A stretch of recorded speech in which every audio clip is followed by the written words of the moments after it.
In last week's episode, we sailed to the Ile de Ré, where we arrived a little too late for entering the harbor with the sill. Because the outer harbor would fall dry, we had to continue and made it to La Rochelle, La Ville Blanche, in the last minute. Here we solved our fridge problem by installing a new condensator and also learned a lot about this luminous city with a somewhat dark history. After an overnight sail, we reached the Dune du Pilat, Europe's biggest sand dune.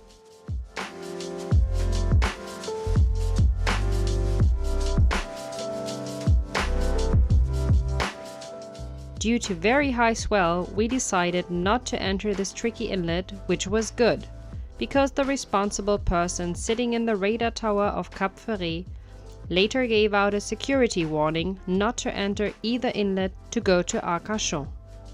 So unplanned, a Biscay crossing followed, with rolly seas and the wind dying in the middle of the night, forcing us to motor to the next Spanish city for around 60 nautical miles. Ending up in Bermeo, I enjoyed stepping on land again to relax my stomach, which had been having a fiesta for 2 days.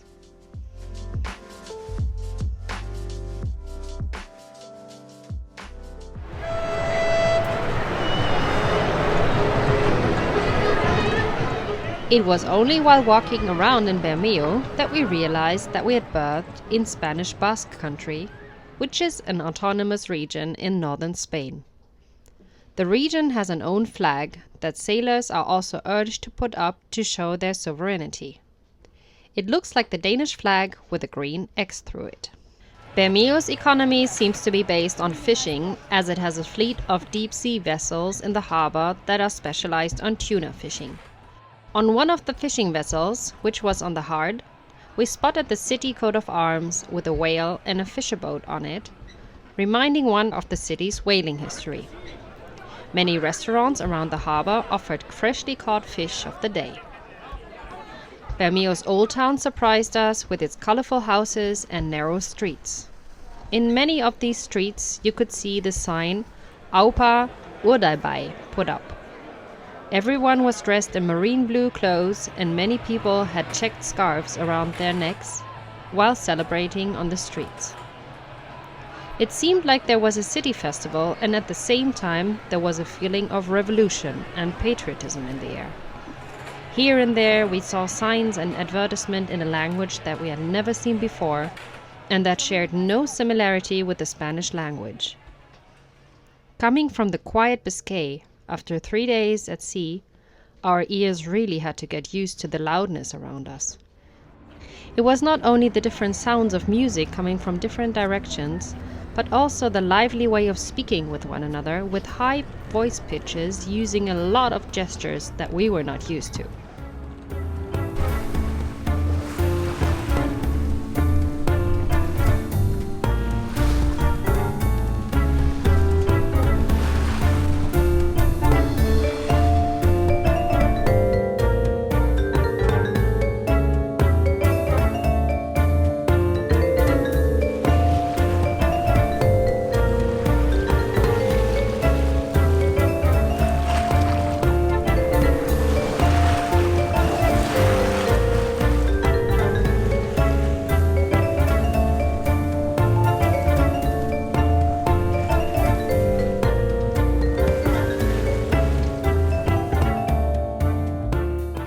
After we had been one of 3 guest yachts in Bermeo, the situation did not change much in Castro Urdiales.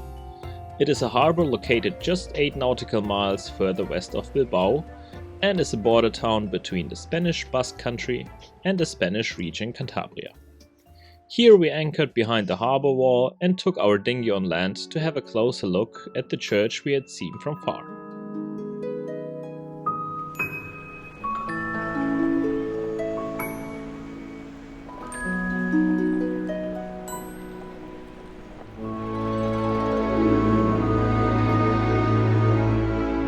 Instantly, a harbor officer appeared and said we could not berth anywhere with our dinghy. After a lot of bubbidi-bubbidi-boo, lots of gestures and friendly smiles, there was suddenly no problem anymore and we could take our dinghy on land. this would not be the last time experiencing a large fuss about nothing.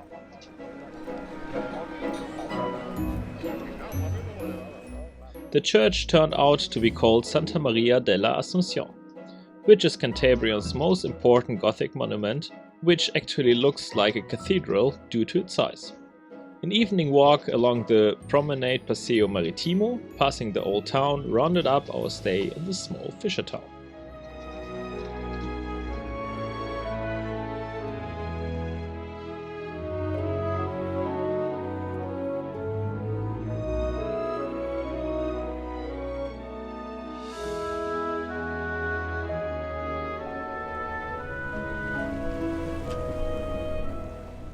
Seeking some shelter from the upcoming stronger northeasterly winds, we headed to the bay of the Rio de Santoña, which was only 12 miles away. It was our first river mouth, which we entered through a 0.2 nautical mile wide passage.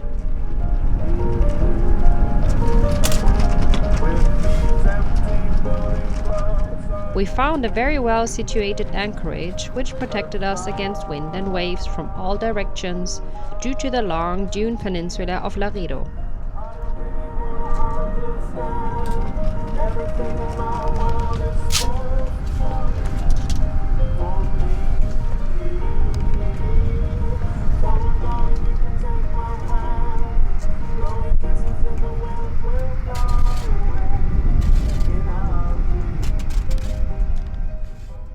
We visited the nearby village of Santoña with a dinghy to get water and fresh fruit and vegetables from the local market. A little adventure with our little Spanish knowledge, because foreign tourists seem to be a rarity there. After it had been raining cats and dogs for some days, we used the first sunny day to take the dinghy to reach the peninsula of Laredo with its 5-kilometer long beach La Salve facing the Basque.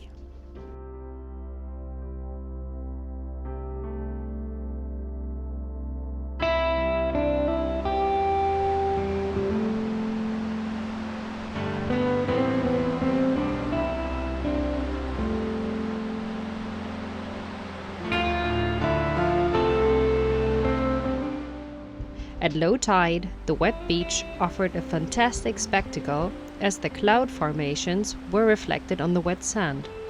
It looked like we were walking on clouds.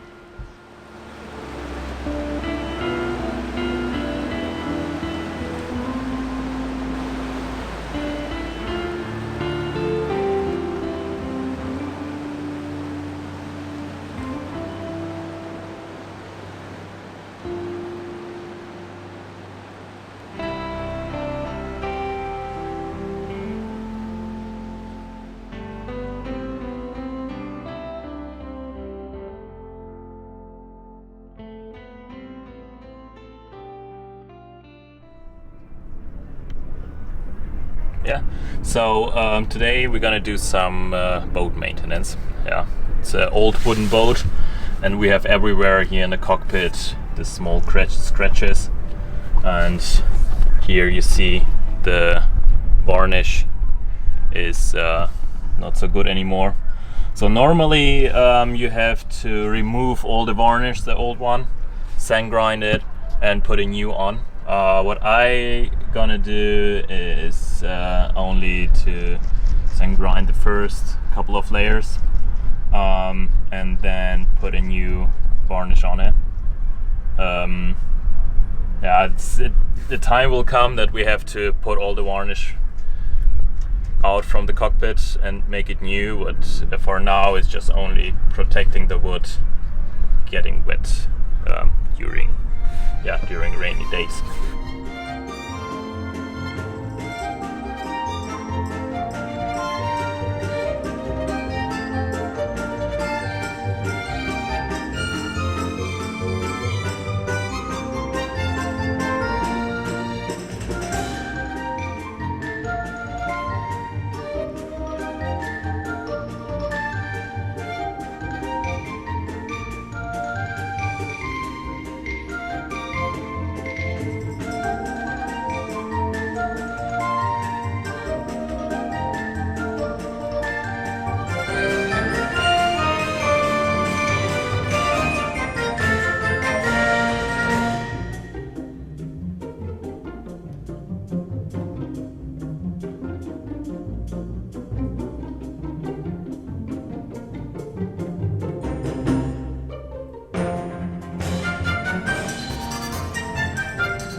Between working, we took our time to do some kite surfing.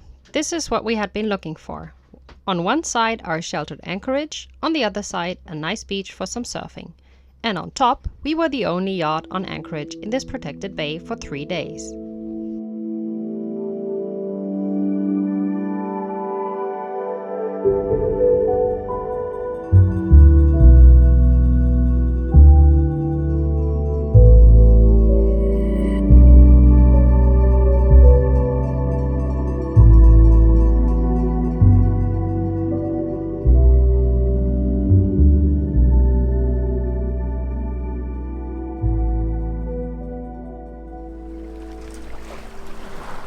While anchoring in this bay for several days, we realized that our energy supply was not enough, especially when having the so-called dark wind hours, as the British sailors call it.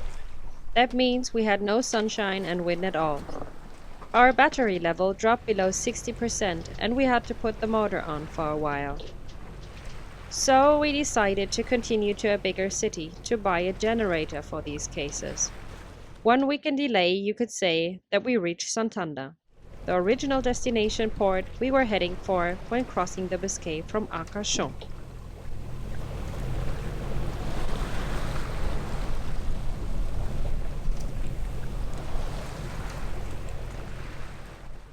Because it was already dark, we decided to anchor in front of the city Marina Real Club Marítimo de Santander. The next day we tried to find a berth in the harbor, but we were sent out again by the port captain in his Zodiac with very clear gestures. Our request to bunker some water we really needed and wanted to pay for was also denied. So we had to go out to the rolly anchorage in front of the marina again, being passed by fast ferries every 15 minutes and being shaken from side to side. Just before lunchtime, we suddenly heard helicopter motors getting louder and louder above Thula. What was going on?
As there was no emergency and a whole promenade full of curious people, it turned out to be a show by the Spanish Sea Rescue presenting several procedures of how to proceed when life is in danger.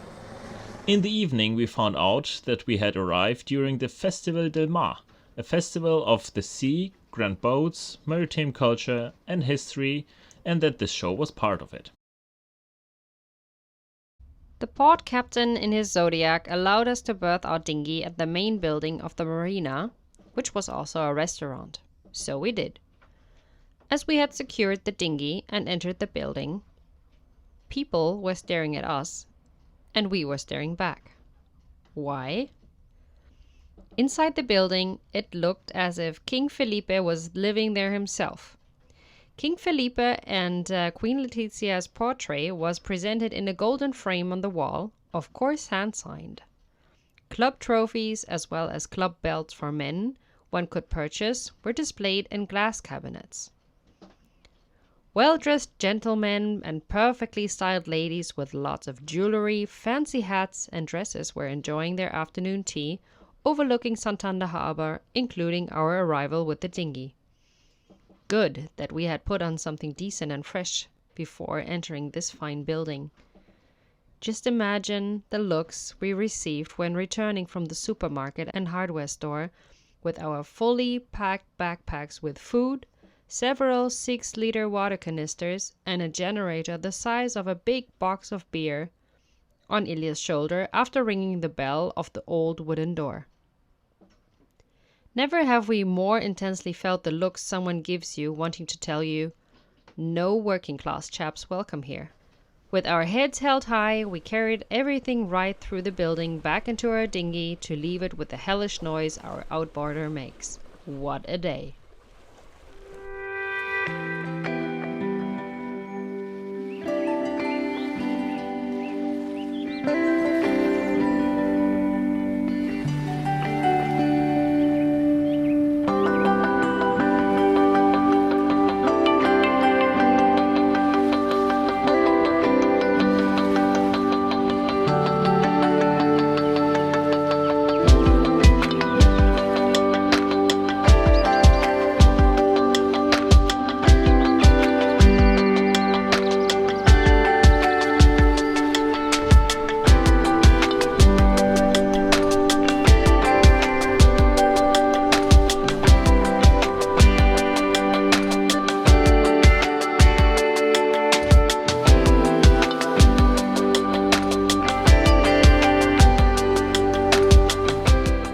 Even though the Reed's Nautical Almanac had no information available about the entrance to Suances, we were very curious and slowly tried our way into this tricky river inlet.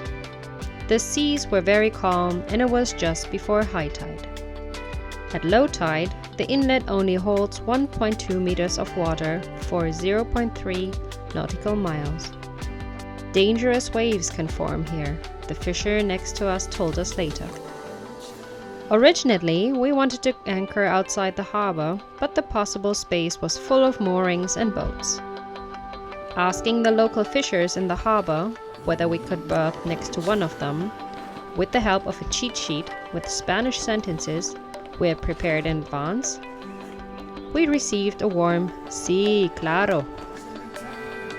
When docking next to the biggest fisher, we benefited from our climbing skills. The fisher asked why we ended up in Suances, and we told him of our plan wanting to sail to the Caribbean and possibly into the Pacific. Then he laughingly shook his head, made a circling motion next to it with his forefinger and asked, "Estás un poco loco? Are you a little bit crazy?" "No, I believe not." That's what Ilya replied with a smile. There was no port captain in this harbor, and therefore we spent the night there for free. In the evening, we took a walk around the little harbor town and encountered quite some Spanish tourists in the fish restaurants or at the Playa de la Concha, a long beach with a wonderful new promenade to stretch our legs. Thank you for watching. We hope you enjoyed this episode. Have you already watched more of our episodes and thought about becoming our Patreon to support our filming activities? Then have a look at the website blended in below. More information about our Vindu and our current position can also be found on www.thulasailing.de. We hope to see you again next time. Adios!